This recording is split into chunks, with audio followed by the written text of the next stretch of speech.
Hey there, Scott Yurgulevich from Philadelphia Cricket Club here. We're going to take a look at your golf swing. We're going to figure out what's going on with it and maybe some fixes that might make you slightly less over the top when you go to make these swings, especially with this driver.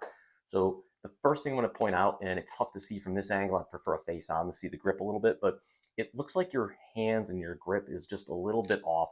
It kind of feels to me like when I look at your grip, the club is kind of just jammed into the palm of both hands. So it kind of looks like you've got the maybe a little baseball grip going on there, but it looks like it's just kind of jammed into the palms, which is going to make it really hard to kind of hinge and maneuver the club properly. Am I saying you need to fix it immediately? I think down the road it'd just be beneficial if you just got it done. Kind of rip the band-aid off.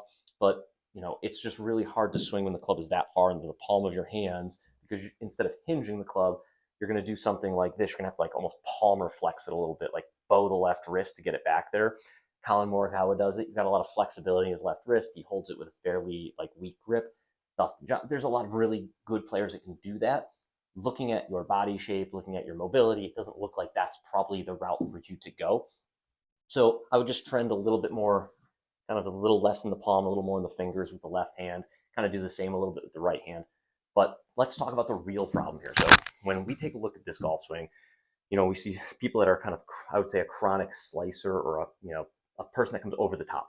Generally, things we see are lack of depth and then a lack of ability to stay closed in the downswing. So what I mean by that is, as you take the club back, your depth would be something like this. So this is where the handle is in relation to, say, your foot line or where the ball is. So you've started with the handle in a position here, and the depth of the club is that little arrow that I made from your hands to the top of your backswing there. So it doesn't appear that you have great ability to rotate your hips. Your shoulders look like they turn a bit. We need to understand how to turn our hips a little bit more. The more we turn our hips, the more the club and our arms and the hands can kind of orbit our body a little bit, and they're going to go more around you. And it's going to give you more time to stay closed on the way down. So from here, you're going to probably be prone to being over the top. So you're going to start to rotate back in this direction as you see here. And at this point, when I judge, how over the top someone is, I'll generally use the where the club intersects at this point with their body. So if you notice, this is intersecting like your shoulder blade. That's extremely steep. So most good golfers will be somewhere in this vicinity here, maybe the bicep. I'm typically more in this direction, but generally speaking, the lower the handicap the golfer is, the more, on plane or the more into out they are, maybe not excessively into out, but the higher the handicap, the more steep and kind of over the top most golfers are. So how are we going to fix that? So I think the number one drill for you is going to be very, very simple. I'm going to see if I can get my whole self in the frame here and how I would set this up. All right, so I've got this set up right here. I've got a stick on the ground or a club. Doesn't really matter what it is. But when you set up to the golf ball, this is going to be kind of goofy and it's going to feel like a silly drill. But I kind of call this the Steve Elkington drill. So Steve Elkington was really good at kind of letting that trail leg get tall, long, and get that right hip up and back. Creates a lot of turn and tilt with his hips. So he can kind of get the upper body to turn, let the arms kind of get up in the air. He has a lot of ability to get the club back. He has a lot of time to get the club back down. So what I need from you is I need you to take that trail foot, and it's going to look absurd. I want you to just drop it back like a mile. It's going to feel like it's 2 or 3 feet back, but it's going to feel like the hips are pointed directly at my camera. I would also like you to turn that right foot out a little bit.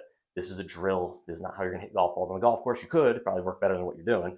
But from here, I want you to make your backswing, and you're going to find you're going to have a ton of backswing. Your arms are going to orbit your body. They're going to get way back here. And you're going to go, wow, I've never had the club get that far back, number one. Number two, you're going to have a closed chest and hips to the target for longer. When your foot's dropped back like this, you can't just rotate and move around. So from this direction, let's see, drop back. If I try to rotate too fast and come over the top, I'm going to fall over most likely. So I need you, right foot drop back, big extension, and then continue to stay closed into the golf ball. You're probably going to hit big pushes first and big push draws if the club's in the right direction. And then your task is kind of start sliding that guy back a little bit.